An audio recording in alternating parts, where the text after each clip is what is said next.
Hi. Hello. Welcome to our channel. ఎలా ఉన్నారండి? బాగున్నారా? నేను కూడా చాలా చాలా బాగున్నాను. సో, ఈ వీడియోలో నేనేం చెప్పాలి అనుకుంటున్నాననంటే, మనం ఎన్ని పనులున్నా, ఎన్ని బాధ్యతలున్నా మనకంటూ ఒక లక్ష్యాన్ని పెట్టుకుంటాము. దానికంటూ కొంత సమయం కేటాయించాలి. అలా కేటాయించలేనప్పుడు ఆ లక్ష్యాన్ని పెట్టుకోకుండా వేరొక మార్గం చూసుకోవడం మంచిదనేదే నా ఉద్దేశ్యం. నేను చెప్పేది ఒకటే. మనము ఒక గమ్యాన్ని చేరుకోవాలి అనుకుంటున్నప్పుడు ఎన్నో అడ్డంకులు వస్తాయి. అవి అన్నీ దాటుకుంటూ ముందుకు వెళ్ళాలి. మీ లక్ష్యం కోసం ఎవరో నీకు చెబితే మోటివేషన్ వస్తది అనుకోకుండా, మిమ్మల్ని మీరే మోటివేట్ చేసుకొని ముందుకు వెళ్ళాలి. అందులో నేను కూడా ఉన్నాను. నాకు ఎవరు మోటివేషన్ చేయడానికి ఎవరు లేరండి. నేనుండేది ఒక విలేజ్‌లో. ఉదయం నుంచి సాయంత్రం వరకు విలేజ్‌లో ఎన్ని పనులుంటాయి, ఎలా ఉంటదనేది మీకు తెలిసే ఉండొచ్చు. నాకిద్దరు చిన్న పిల్లలున్నారు. ఆ పిల్లల్ని చూసుకుంటూ నాకెలాంటి సపోర్ట్ లేదు. ఆ పిల్లల్ని చూసుకుంటూ నేను ఇంట్లో పనులన్నీ చేసుకొని నేను లైబ్రరీకి వెళ్తాను. సో, అంటే నేను ఏర్పరచుకున్న లక్ష్యాన్ని నెరవేర్చుకోవాలని నేను బలంగా అనుకుంటున్నాను కాబట్టి నాకెవ్వరు మోటివేషన్ చేసేవాళ్ళు కూడా ఎవ్వరు లేరు. నాకు నేనే మోటివేట్ అవుతూ ముందుకు వెళ్తున్నాను. సో, మధ్యలో వదిలివేయకుండా చివరి వరకు పోరాడదాము.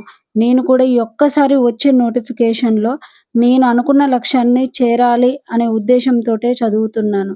సీరియస్ యాస్పిరెంట్స్ ఎవరైతే ఉన్నారో మీ ప్రిపరేషన్ అనేది డిలే చేయకండి.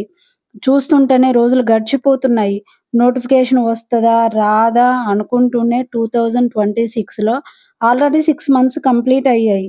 ఇంకా 6 మంత్స్ ఉన్నాయి. ఈ 6 మంత్స్‌లో మళ్ళీ ఇంకొక టెట్ నోటిఫికేషన్ వస్తే దానికే టైం సరిపోదు.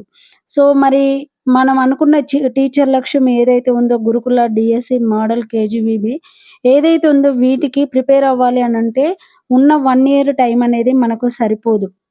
ఎందుకనంటే టీచింగ్ ఫీల్డ్ ఎన్నుకున్న వాళ్ళకు సిలబస్ చాలా వాస్ట్‌గా ఉంటది. సో, మనం ఇంగ్లీష్ మీడియంలో ప్రిపేర్ అవ్వాలి, తెలుగు మీడియంలో ప్రిపేర్ అవ్వాలి. అది మెథడు, సైకాలజీ అండ్ పీఐఈ, కంటెంట్ ఇవన్నీ జీకే, కరెంట్ అఫైర్స్ ఇవన్నీ ఉంటాయి. ఇవన్నీ ప్రిపేర్ అవ్వడానికి టైం సరిపోదు. మనము ఒక పిన్ టు పిన్ చదవాలి. పాయింట్ టు పాయింట్ ఎక్కడి నుంచి బిట్ వస్తదో గూడా మనకు తెలియదు. ఎక్స్‌పెక్ట్ చేయలేని రేంజ్‌లో వస్తది కాబట్టి మనము ప్రిపేర్ అవ్వడానికి ఉన్న టైం సరిపోదనేదే నా ఉద్దేశ్యం. సో, ఎవరైతే సీరియస్‌గా ప్రిపేర్ అవ్వాలి, సీరియస్‌గా నే టీచర్ జాబ్‌నే లక్ష్యంగా పెట్టుకున్న వాళ్ళు ఎవరైతే ఉన్నారో, మీరు మీకెలాంటి పనులున్నా కొంత టైం అనేది మీరు అనుకున్న లక్ష్యానికి స్పెండ్ చేయండి. అంటే హౌస్ వైఫ్‌గా ఉన్న వాళ్ళకు ఎన్నో బాధ్యతలు ఉంటాయి. కానీ ఆ బాధ్యతలు ఎన్ని ఉన్నా మనకంటూ ఒక లక్ష్యాన్ని ఏర్పరచుకున్నాం గాబట్టి, దానికంటూ కొంత టైం అనేది కేటాయించాలి అనేదే నా ఉద్దేశ్యం. సో, మీరే విధంగా ప్లాన్ చేసుకుంటున్నారు? ఎలా ప్రిపేర్ అవుతున్నారు?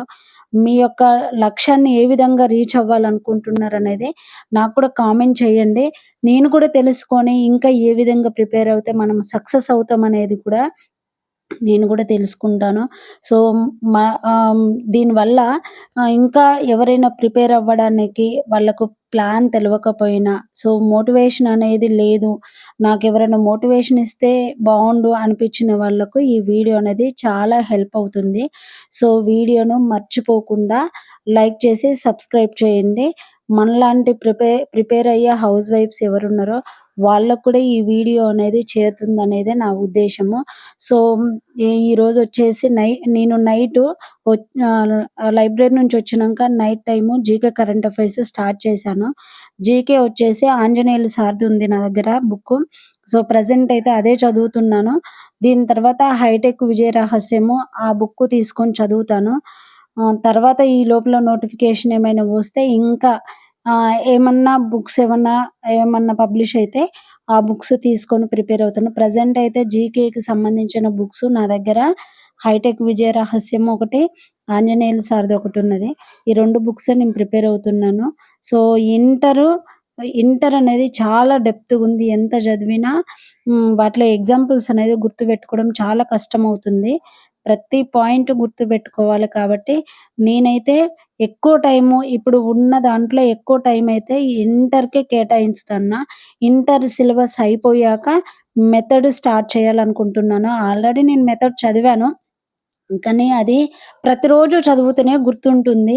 లేకపోతే కొంత గ్యాప్ ఇచ్చినామంటే మళ్ళీ కొత్తగానే అనిపిస్తుంది. నాకైతే అలానే అనిపిస్తుంది.